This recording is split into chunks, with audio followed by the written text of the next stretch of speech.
If we talk about the Revolutionary War, besides the long rifle as early sniper rifle in the 1780s in America, there still was a historical firearm which also changed the history of North America. This gun was used in the battlefield of the Revolutionary War and also can be identified as the representative.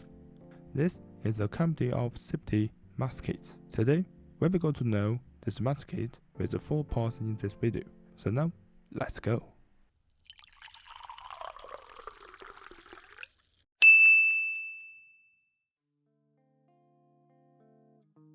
Just like the name musket, this is a smoothbore firearm, the original Committee of Safety musket, except the significant stylistic differences, but they were generally replicas of the British brown-based musket. Those featured the military-style bayonet lugs and the larger caliber bars. This American-made musket and the British brown-based musket had the same style of lock, stock, and .75 caliber barrels with the pinned mountings. Typically, they were mixed of imported and domestically produced components, and almost always lacked any maker's marks. They are regarded by collectors as a typical American musket, and were the first muskets produced for the United States military. But when we deeper explore this historical musket, we will discover an organization hidden behind the musket, which was also the driving force behind its manufacture: the Committee of Safety.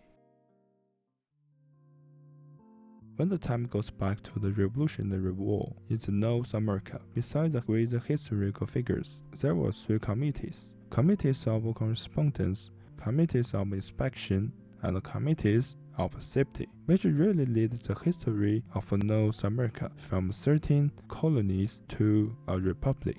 Committees of Correspondence was an organization built in Boston. Just like the name, the function of this committee was to establish an underground network of communication among patriot leaders in the 13 colonies through the writing of letters, and gradually it became the executive of Boston by legal town meeting. The most famous significant event of the Committees of Correspondence might be the event about the Boston Tea Party. Under the direction of the committee, the tea was thrown into the harbor, and the Tea Act of 1773 roused the remaining colonies.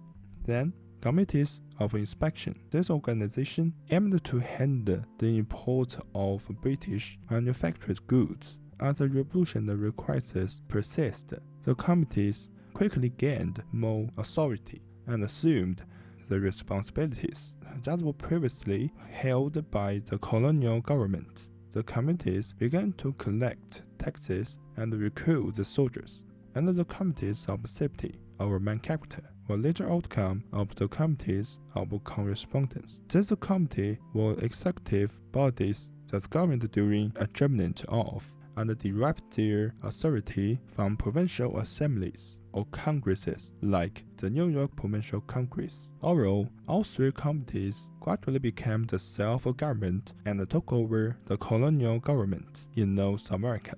In addition, it was mentioned that the most organization of Minutemen, which were militias in the Revolutionary War, and this group usually was a part-time military, but was one of the most powerful corps in the War for Independence. Their members organized the New England colonial militia companies. Meanwhile, the Minutemen were one of the most iconic representations during the War of the American Revolution. Those brave people could protect their own communities at any time, and it was said that everyone would respond to the call of their local government or militia organization and arrive on the battlefield as a militia from regular civilian in their ridges and the towns in several minutes once the enemies appeared. Thus, they were called the Minutemen.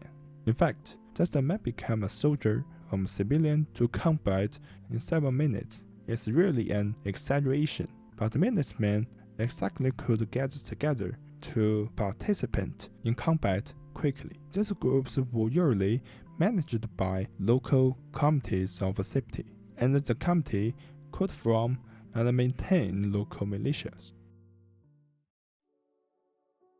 the Committee of Safety was the driver of the manufacture of these muskets, but they were not the actual makers. Actually, the makers were the various local gunsmiths in the colonies, like what mentioned in the chapter 1.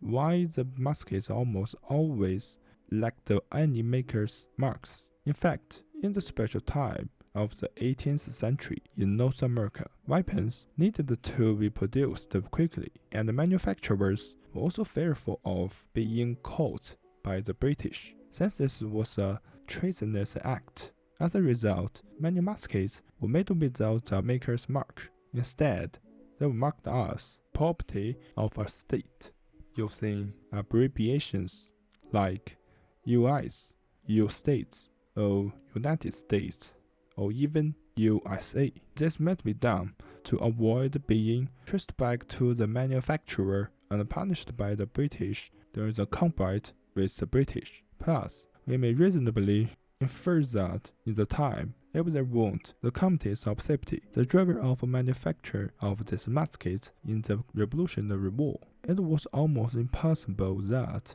the gunsmiths in colonies could supply the weapons to the American military against the British. Plus, in the wartime, the Committees of Safety and other committees could organize the gunsmiths and the civilians to do what they could get more power to fight.